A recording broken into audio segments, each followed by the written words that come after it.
বন্ধুরা আজকে আমি দই পটল বানাবো। দই পটল বানাবার জন্য প্রথম দুইটা সাইড কেটে নিতে হবে, আগে আর পিছে। তারপরে দেখো অল্প অল্প বাদ দিয়ে দিয়ে এইভাবে কেটে নিলাম সবগুলো। আর এইভাবে কেটে নিলে কি হয়, সব মশলাটাও ঢুকে আর একদম নেতিয়েও যায় না।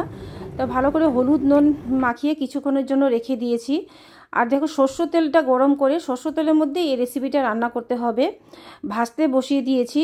এখানে কাঁচা লঙ্কা, আদা আর অল্প পেঁয়াজ আমি মিক্সচার গ্রাইন্ডার জারে পিষে নেব।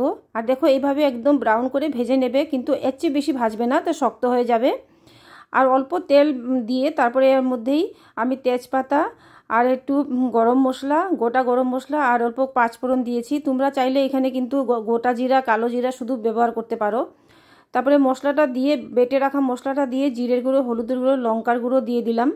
তারপরে দইটা অল্প ফেটিয়ে আমি দইটা দিয়ে খুব ভালো করে একদম মিক্স করে নিয়েছি। যাতে ভালো করে মিক্স করে নিতে হবে, নাহলে কিন্তু ফেটে যেতে পারে। তারপরে ভালো করে পটলটা দিয়ে খুব ভালো করে মিক্স করে একটু গরম জল দেব।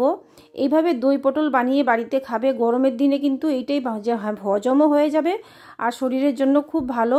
অল্প চিনি দিয়েছি আর অল্প আমি কসুরি মেথি দিয়েছি, গরম মশলা ব্যবহার করিনি। যদি ভালো লেগে থাকে অবশ্যই লাইক করবে, সাবস্ক্রাইব করবে, শেয়ার করবে।